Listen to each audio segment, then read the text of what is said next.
Bienvenue sur le podcast du programme prioritaire de recherche France 2030, Ville durable et bâtiments innovants, porté par l'Université Gustave Eiffel et le CNRS avec le soutien de l'Agence nationale de recherche. Cet épisode porte sur le centre opérationnel SIVDBI, Système d'information pour la ville durable et le bâtiment innovant. Écoutons à présent le représentant du CO. Bonjour Fariel. Bonjour Tasnim. On va peut-être commencer par une petite présentation de toi-même et le CO que tu représentes. Ok. Donc moi je suis Fariel Goulam-Houssen, je suis directeur du système d'information de la ville durable et des bâtiments innovants à l'Université Gustave Eiffel.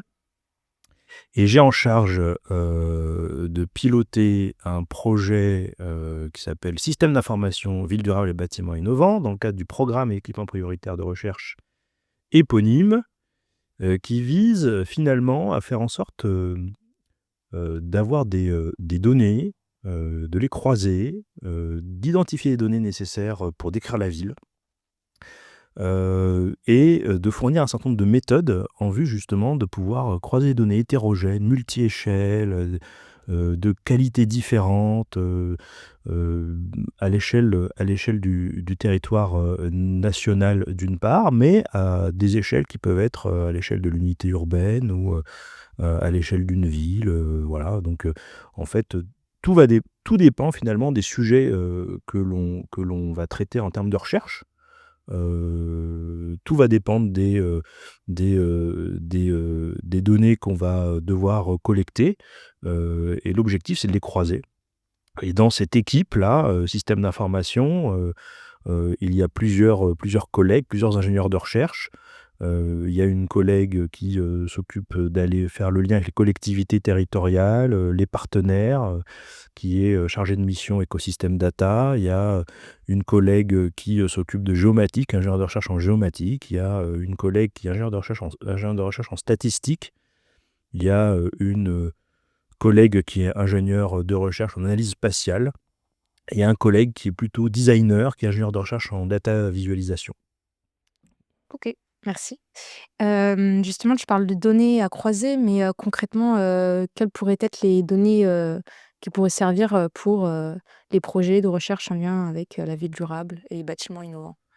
Alors déjà, dans le cadre de l'appel à projet du PEPR, il y a 8 projets qui ont été sélectionnés. Il y a un certain nombre de projets qui traitent de la question de la donnée en tant que telle, mais il y a aussi des projets qui ne traitent pas directement de données, qui sont autour de la question de l'écologie urbaine, par exemple, ou autour de l'évaluation des politiques urbaines.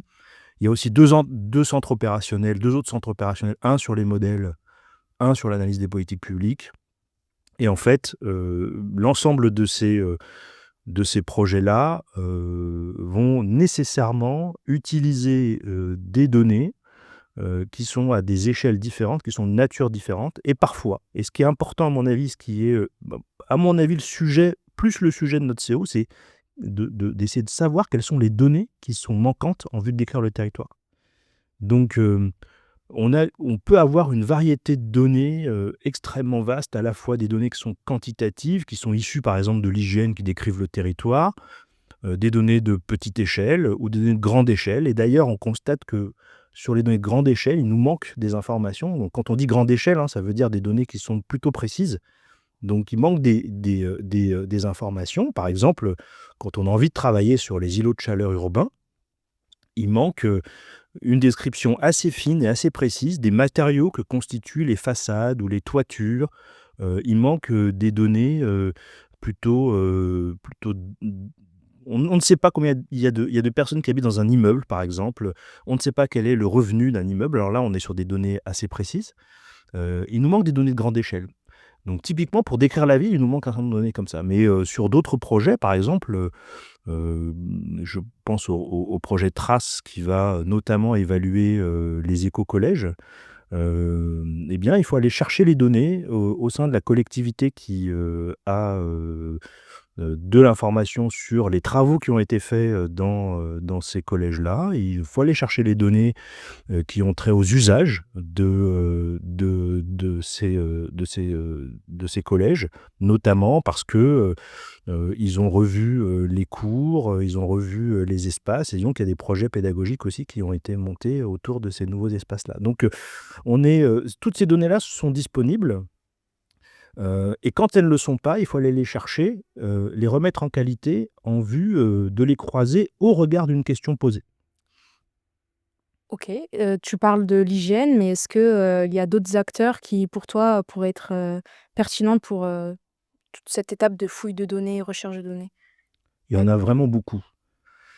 Il y a à la fois des acteurs qui sont des opérateurs publics, comme l'IGN, comme le BRGM, comme, le CSTB, comme l'INSEE aussi, comme, des collectivités territoriales parce qu'elles ont des données. Mais il y a tout un tas, d'acteurs, privés qui, disposent de données et qui ne sont pas nécessairement ouvertes et qu'on aimerait qu'ils nous partagent. Je pense par exemple, pour mettre en contexte des données urbaines, des données de mobilité, données de connexion à des bornes GSM, des données énergétiques qui sont détenues, par, des, opérateurs, type, Enedis, ou par GRDF par exemple.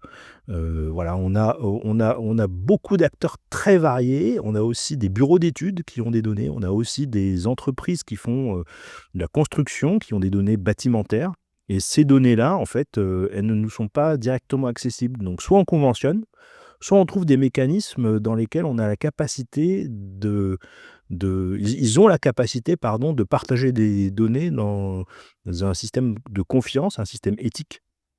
Et, ça, c'est à monter, en fait. Ça n'existe pas directement à l'université. Donc ça, il faut pouvoir le monter pour que des entités qui ne sont pas des entités publiques, pour des données qui ne sont pas ouvertes, puissent nous les partager.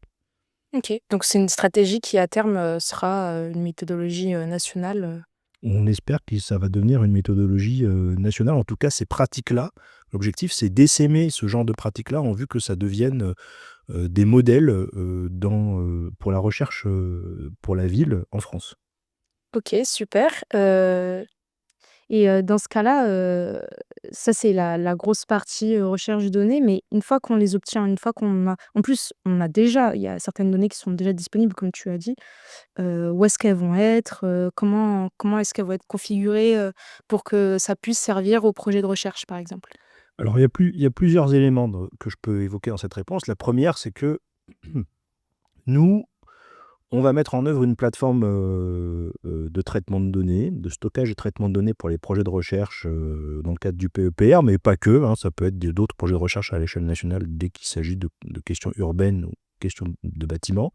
Une plateforme de données big data avec une capacité de traiter des données qui ne sont pas nécessairement structurées, mais pour lesquelles, en fait, on a besoin d'algorithmes particuliers d'une forme de partage de données de manière sécurisée. Et ça, on n'est pas beaucoup à avoir des technologies comme ça, et on s'appuie et on travaille avec une entreprise qui s'appelle Hexadone, qui a monté un outil qui permet de croiser des données hétérogènes, multi-échelles, etc., avec des briques open source. C'est-à-dire qu'ils n'utilisent que des briques open source. Donc ça veut dire qu'on pourrait très bien se dire, c'est reproductible dans d'autres systèmes d'information.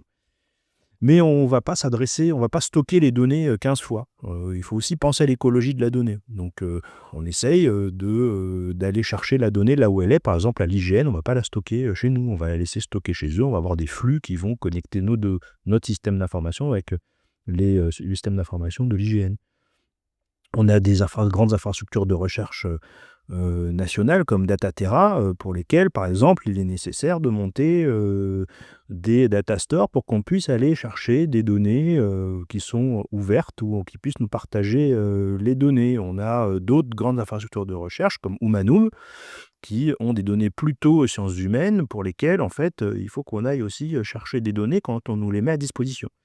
Donc en fait, il y a beaucoup d'acteurs de la donnée, mais il n'y en a pas beaucoup qui vont avoir cette capacité de croiser des données de qualités différentes, des données qualitatives comme quantitatives avec des méthodes big data. L'idée, c'est d'avoir le data lake de la donnée urbaine.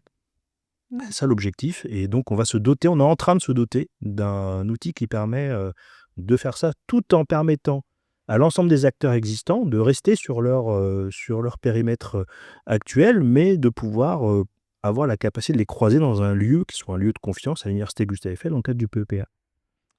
Du coup, il y a 2 choses qui, reviennent ici. C'est la conception d'un système d'information, donc finalement un écosystème de plusieurs collabs entre différents acteurs de la donnée et le point de vue de, faut que ça reste un lieu, de confiance, d'éthique, donc j'imagine qu'il y a plein d'enjeux, derrière tout ça. Par exemple, pour, les données sensibles, quelles vont être les stratégies, mises en place? Alors dès qu'on parle de données, de données urbaines, il y a nécessairement des données sensibles ou des données identifiantes.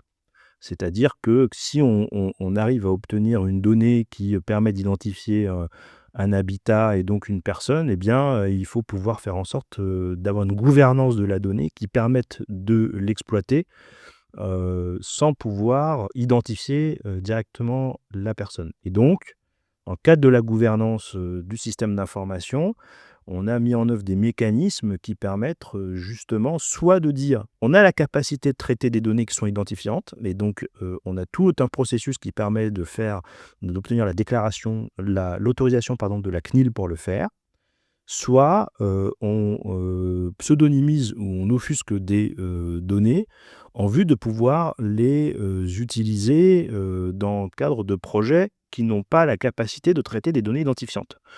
Donc, ces dispositifs-là sont en place dans le cadre de la gouvernance du système d'information, en vue de faire en sorte que des données qui peuvent être sensibles, qui peuvent pas paraître sensibles comme ça dans un premier temps, par exemple des données qui sont des données d'égout, par exemple des données euh, de, qui se trouvent dans les voilà typiquement il y a eu cette expérimentation qui a été faite dans le cadre du Covid. On a regardé quels sont les virus qui se promènent dans les égouts. Ça reste une donnée sensible. Et donc cette donnée sensible-là, soit on est en capacité d'en avoir des extraits qui ne permettent pas d'identifier nécessairement les lieux, soit quand il faut les identifier, la CNIL soit bien informée qu'elle nous autorise à le faire. Et ça, c'est extrêmement important parce que on ne peut pas garantir la confiance dans la capacité du centre opérationnel à traiter des données comme ça si le processus qui vise à faire en sorte d'autoriser l'usage de ces données-là et de les croiser n'existe pas. Voilà. Et donc, pour le coup, là, ces processus-là existent et sont pleinement mis en œuvre dans le cadre de la gouvernance du système d'information. OK, super. Donc c'est un bel enjeu. Ça va prendre beaucoup de temps, on s'imagine que c'est pour, le système d'information serait disponible à partir de l'année prochaine, si possible? Normalement, le système d'information sera disponible à partir du mois de septembre. Et là, donc, l'objectif, donc septembre 2025, et l'objectif, c'est de pouvoir faire en sorte de former l'ensemble des parties prenantes dans le cadre des projets qui ont été sélectionnés dans le cadre de l'appel à projet du PEPR dans la foulée. Certains projets ont déjà identifié des personnels ou recrutent des personnels qui vont travailler sur les questions de données. Ce que l'on sait aussi quand on discute et qu'on rencontre les projets, c'est qu'ils sont aussi en train d'identifier des données sur lesquelles ils veulent travailler pour remplir les objectifs de leur projet. Et donc, on va former l'ensemble de cette population-là à l'usage du système d'information. Et bien entendu, l'équipe projet va venir en appui des projets sélectionnés dans le cadre de l'appel à projet et des centres opérationnels lorsqu'il s'agira soit de sélectionner des projets, soit de sélectionner des traitements et des méthodes qui sont suffisamment complexes ou qui n'existent pas pour pouvoir les implanter dans le système d'information. Voilà, donc au mois de septembre, a priori, on ouvre le SIVD à l'ensemble de la communauté VDBI. OK, super. Merci. Au revoir. Au revoir.